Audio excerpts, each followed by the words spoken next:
Good morning students, welcome again here in this video tutorial.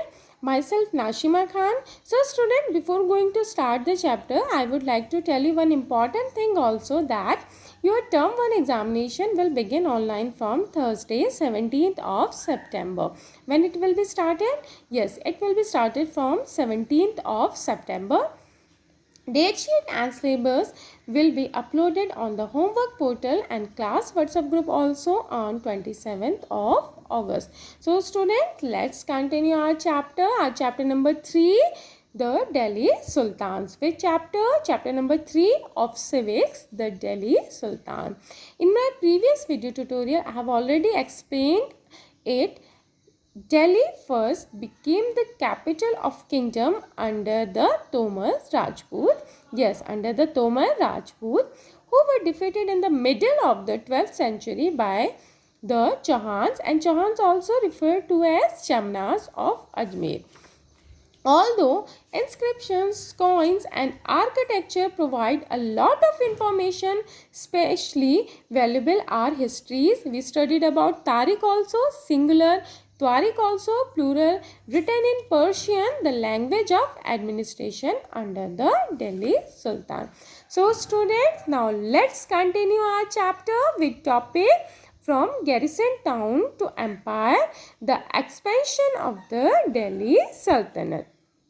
So student, now let's come here. First of all, understand the meaning of garrison town. Here one word comes here, garrison town to empire. It means garrison, also given in your book also, an area which was highly fortified and soldiers used to live there, or a fortified settlement with soldier. It means which area? An area which was highly fortified.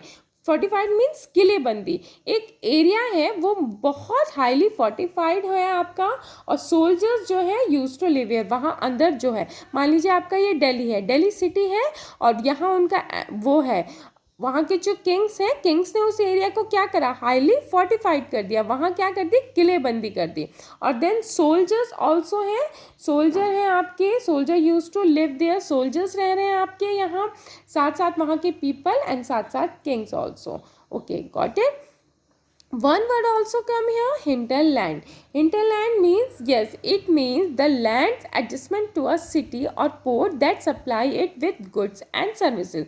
यानी कि एक जो land जो, और जो आपका एक area जो किसके पास है, आपका सिटी के पास है, यानी कि सिटी के पास आपका क्या है, वो एक पोर्ट है. यानी कि जस्ट लोग कहते हैं आपका ये लैंड हो गया, लैंड के पास का जो एरिया हो गया, उस सिटी से लगा हुआ जो एरिया हो गया, या वो जो पोर्ट हो गया जहाँ क्या सप्लाई होता है, goods and services. Now let's continue our chapter. In the early 13th century, the control of Delhi Sultans really went beyond heavily fortified towns occupied by garrison. उन्होंने क्या किया था, अपने एक टाउन बना लिए थे, गैरिसन टाउन बना लिए थे जो हाईली ऑक्यूपाइड थे, यानी कि सोल्जर्स के ऑक्यूपाइड थे, वो गैरिसन थे. ओके, देन उनके फोर्टिफाइड टाउन के बाहर जो है उनका इतना कंट्रोल नहीं था, उनका कंट्रोल जो है एक लिमिटेड ही था. So that's why the sultan seldom control the hinterland. मैंने अभी आपको बताया, तो वो किसको कंट्रोल करना चाहते थे, हिंटरलैंड को, और जो उनके पास के, तो उनके जहाँ से पोर्ट आता था जो, और जो उनके लैंड थे, यानी कि उनकी सिटीज़ के, उनके जहाँ घेराबंदी हो रखी थी, in short you can say that, उसके बाहर का जो हिंटरलैंड था वो उसे भी क्या करना चाहते थे, कंट्रोल करना चाहते थे. इसलिए उनको किस पे डिपेंड रहना पड़ता था, ट्रेड पे, ट्रिब्यूट पे और प्लंडर. वो कभी कभी क्या करते थे, लूटपाट भी मचा देते थे, तो उन्हें किस किस के लिए डिपेंड रहना पड़ता था, ट्रेड के लिए, ट्रिब्यूट के लिए. Okay, one map also given here, major cities.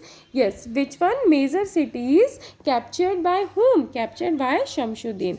Delhi is here. Some major cities given, Sursuti, Hansi, yes, Uch, then Ajmer also, Kurram, Sanam, Barwala. So many cities are given here. So you have to read it very carefully from your book. Okay. Now, controlling garrison town in distant Bengal and Sindh from Delhi was extremely difficult. Rebellion, war, even bad weather could snap fragile communication routes. So Delhi authority was also challenged by Mongol invasion from Afghanistan and by governors who rebelled at any sign of Sultan's weakness. Now just look at, मान लीजिए आपका ये India है, India में दिल्ली में तो sultans हैं, उन्होंने फोर्टिफाइड टाउन्स बना लिए, अपने गैरिसन टाउन्स बना लिए, बट अदर देन दिल्ली के अलावा भी उनका कहाँ कहाँ है, उनका सिंध में भी है और बंगाल में भी है। कहाँ कहाँ? सिंध में भी एंड बंगाल में भी ऑल्सो। सो उनके लिए काफ़ी डिफ़िकल्ट होता था कि दिल्ली में बैठ के उन्हें अपने सिंध के लिए और अपने बंगाल के लिए कंट्रोल करना। सो दैट्स वाई क्या होता था कि उनके जो अलग अलग उनके गैरिसन टाउन होते थे, एक गैरिसन टाउन सिंध में है, एक बंगाल में है, तो उनको बड़ी प्रॉब्लम होती थी। वहाँ क्या होता था कि इस वजह से उन्हें काफ़ी डिफ़िकल्टीज फेस करनी पड़ती थी। किसको? जो दिल्ली सुल्तान है। दिल्ली सुल्तान को क्या क्या difficulty? Yes, rebellion by locals and governor, yes, controlling garrison town and distant Bengal and Sindh from Delhi was extremely difficult, yes, because Delhi was extremely difficult to controlling garrison town and distant Bengal and Sindh. So many difficulties, just like rebellion by local and governors, war also, bad weather condition could disturb the communication, and Mongol invasion also from Afghanistan. Rebellion means, it means अगर मान लीजिए अब वो दिल्ली, आपका सुल्तान कहाँ है, आपका दिल्ली सुल्तान दिल्ली में है, तो वो वहाँ के लिए किसी और को गवर्नर को अपॉइंट करेगा, तो वो रेबिलियन कर देते कि नहीं, यहाँ तो अपना राज्य चलेगा, ये हम उनकी बात नहीं मानेंगे, हम आज़ाद हैं। देन वॉर हो जाती थी, वॉर में बड़ी प्रॉब्लम होती थी। बैड वेदर होता था काफ़ी ख़राब, तो उनका जो कम्युनिकेशन था दिल्ली से सिंध में और दिल्ली से बंगाल में काफ़ी कम्युनिकेशन ख़राब हो जाता था due to bad weather.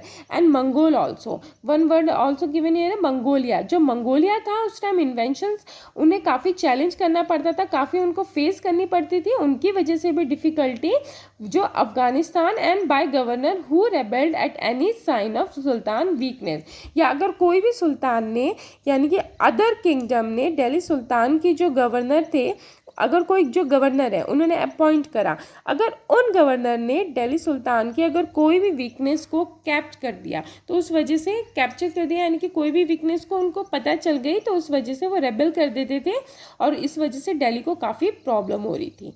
Okay, सो इसलिए दिल्ली सुल्तान चाह रहे थे कि जो ये बीच का एरिया यानी कि सिंध से लेके बंगाल के जो एरिया है वो पूरे एरिया को, अपने एरिया को क्या कर लें, कवर कर लें। क्या कर लें? पूरे एरिया को अपने कवर कर लें, उसको क्या कर दे, कंसोलिडेशन कर दिया। So consolidation of sultans was very essential.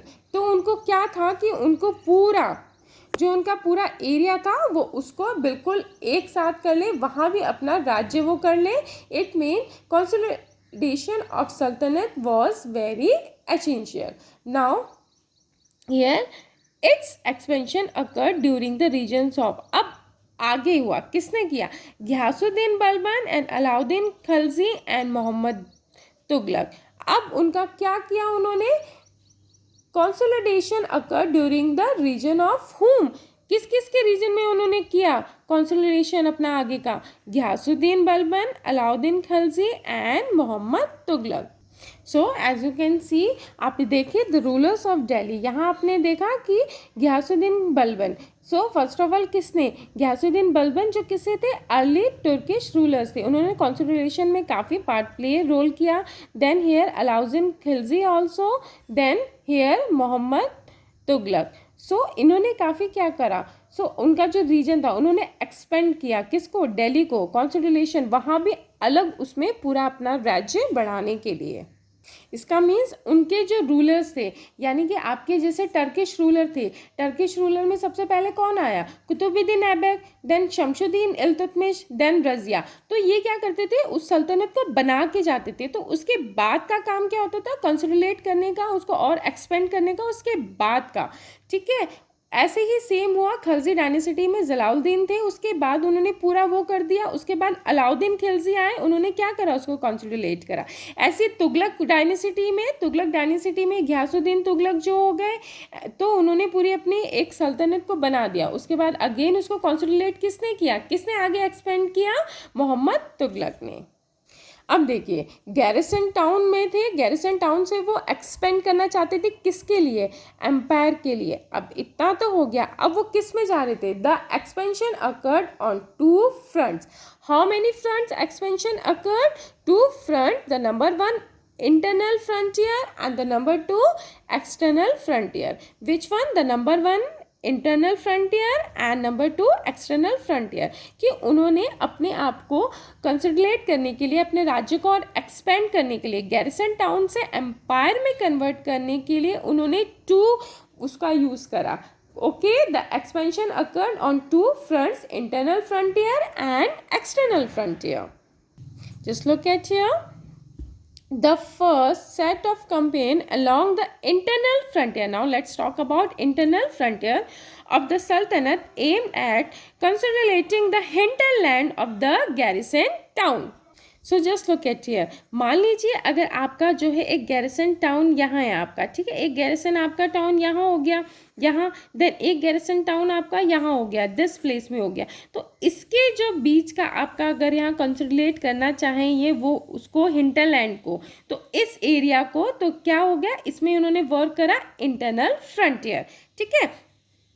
This area हो गया आपका, एक गैरिसन टाउन हो गया दिल्ली सल्तनत का, एक आपका यहाँ हो गया गैरिसन टाउन हो गया, इसके बीच का जो एरिया हो गया विच एरिया, इंटरनल फ्रंटियर, इसको जो है उन्होंने अपने आप में क्या करना चाहा, इसमें अपने आप को कंसोलिडेटिंग करना चाहा। द हिंटरलैंड यानी कि गैरिसन टाउन्स के बीच का जो एरिया हो गया ना, वो उनके उसमें कंट्रोल में नहीं था, तो उनके कंट्रोल में उन्होंने सोचा इस हिंटरलैंड को अपने कंट्रोल में किया जाए। During these campaigns, forests were cleared in the Ganga, Yamuna, Doab and hunter-gatherers and pastoralists expelled from their habitat. It means उन्होंने क्या करा, जो गंगा और यमुना के बीच का, मान लीजिए यहाँ से ये गंगा रिवर है, मान लीजिए यहाँ से यमुना रिवर है, तो उसके जो बीच का एरिया है उसे क्या कर दिया, क्लियर कर दिया, वहाँ से फॉरेस्ट क्या कर दिए, क्लियर कर दिए। वहाँ के जो हंटर गैदर थे और वो वहाँ के जो पेस्टोराइट्स ऑल्सो थे, इट मीन चरवाहे भी होते हैं ना, जो एक जगह से दूसरी जगह जाते हैं, उनको भी क्या कर दिया, हैबिटेट कर दिया, उनको वो कर दिया। सो उन्होंने क्या किया, जो आपके हंटर गैदर्स थे और पेस्टोरेट्स थे उनको उनकी जगह से निकाल के हटा दिया। उसके बाद then These lands were given to peasants and agriculture was encouraged. उसके बाद उन्होंने वो लैंड किसको दे दी, peasants को दे दी और एग्रीकल्चर एनकरेज करने के लिए। और इफ़ यू नो दैट कि गंगा और यमुना के पास की जो आपकी लैंड थी वो कैसी थी, वेरी फर्टाइल थी। ओके उसके बाद एक तो उन्हें ये फ़ायदा हुआ कि एग्रीकल्चर को दे दी उन्होंने, ठीक है, पीजेंट्स को दे दी, और किसको, एग्रीकल्चर को क्या किया, एनकरेज किया। तो देखिए पीजेंट से एक तो उनका एग्रीकल्चर जो है प्रोडक्शन हाई हुआ, और पीजेंट से उन्हें क्या मिला, पीजेंट से भी उन्हें, क्योंकि पीजेंट से एक तो उन्हें क्या मिलेगा, यानी कि किसानों से उन्हें क्या मिलेगा, एक तो उनको टैक्स मिलेगा, उन्होंने फ्री में नहीं दी, वो लैंड उन्होंने खेती के लिए दी, वहाँ क्या करा, एग्रीकल्चर को, ताकि एग्रीकल्चर एनकरेज होगा तो वहाँ प्रोडक्शन ज़्यादा होगा, तो एक तो बेनिफिट उन्हें वो हो गया कि, और ऊपर से उन्हें क्या मिलेगा, ज़्यादा टैक्सेस मिलेगा। सो उन्हें एक तो टैक्सेस ज़्यादा मिलेंगे, ऊपर से एग्रीकल्चर ज़्यादा होगा तो उन्हें अनाज भी मिलेगा, इस वजह से ये सारे बेनिफिट होंगे उनको। Now next one, external frontier. The second expansion occurred along the external frontier of the Sultanate. Military expeditions into the southern India started during the region of Alauddin Khilji, as you can see in map 3 also, and culminated with Muhammad Tughlaq. अब देखिए यहाँ पे as you can see in this map also, उनका जो आपका दिल्ली था, दिल्ली का आपका उनका कहाँ था राज्य, दिल्ली से और यहाँ तक, तो उन्होंने इंटरनल फ्रंटियर तो कर लिया कि उन्होंने इस एरिया में कब्जा कर लिया, जहाँ जहाँ उनके गैरिसन टाउन्स थे उनके बीच का जो हिंटरलैंड है वहाँ उन्होंने कर लिया। उसके बाद अब उन्हें और जगहों पे भी तो करना था, जस्ट लाइक सदर्न इंडिया था उस टाइम, सदर्न इंडिया में भी उन्होंने करना था। तो अब ऐसा तो नहीं है ना कि वो बाहर जाके करेंगे, अपने जो उनका एक्सपेंड करेंगे अपने एम्पायर को, ऑल ओवर इंडिया ही तो एक्सपेंड करेंगे। तो अब उन्होंने सदर्न इंडिया के लिए क्या किया, सो सबसे पहले अलाउद्दीन खिलजी ने क्या करा, उन्होंने अपनी मिलिट्री को, यस मिलिट्री एक्सपीडिशंस किए सदर्न इंडिया में, जस्ट लाइक वो गुजरात हो गए, देन गुजरात से वो देवागिरी हो गए, वो इस तरह कर करके, सॉरी गुजरात हो गए, चित्तौड़ हो गए, देवागिरी हो गए, देन इस तरह करके यहाँ से मदुराई आए, इस तरह करके उन्होंने अपना वारंगल हो गए, अपना जो राज्य है, अपना जो साम्राज्य है आगे करने की कोशिश करी, वहाँ से आगे बढ़ाने की कोशिश की, only not only in Delhi, सिर्फ दिल्ली में ही रह के नहीं, या उनके जो इंटरनल फ्रंटियर था वहाँ से नहीं, अब उन्होंने एक्सटर्नल फ्रंटियर करने के लिए सोचा जहाँ उनका बिल्कुल राज्य नहीं था। तो किसने किया, सबसे पहले अलाउद्दीन खिलजी ने किया, उसके बाद उसको और एक्सपेंड किया किसने, मोहम्मद तुगलक ने, किसने, मोहम्मद तुगलक ने। इन देयर कैंपेन सल्तनत armies captured elephant, horses and slaves and carried away precious metals. अब आर्मी के जो क्या करते थे, वो एलिफेंट्स को कैप्चर कर लेते सदर्न इंडिया में, जब वो जाने लगे उन्होंने किसको किया कैप्चर, एलिफेंट्स को कैप्चर किया, हॉर्सेस को कैप्चर किया, स्लेव्स को, और जो उनके प्रीशियस मेटल्स थे उनको अपने साथ क्या किया, कैरी किया। So as you can see in this map also, Alauddin Khilji's campaign into South India. So here Gujarat, Chittor and other southern part के इंडिया में जाके उन्होंने क्या किया, कब्जा जमाने की कोशिश की अपनी आर्मीज के साथ। And armies what they did, yes they are the sultanate armies captured elephants, horses and slaves and carried away precious metal. Then now let's come here after Alauddin Khilji, whom after Alauddin Khilji further extended by whom, further extended by Muhammad Tughlaq. Okay, when 150 years after somewhat humble beginning, जब ये start हो रहा था, the armies of Delhi Sultanate had marched across a large part of subcontinent. Yes, Sultanate armies capture elephant and horses and slaves carried away. Then उसके बाद expansion किसका किया, उन्होंने expansion किया जो over 150 years किसने किया, वो Mohammad Tughlaq. And you know what beta, they had defeated rival armies and sieged cities also. काफ़ी क्या करते थे, रिवल आर्मीज को भी डिफीट करते थे और सीज कर देते सिटी को.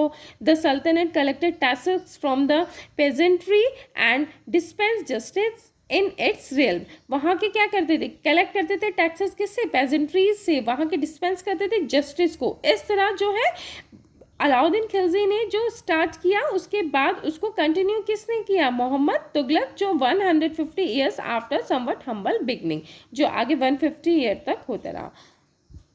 So that's it. Thank you all of you. Have a nice day ahead.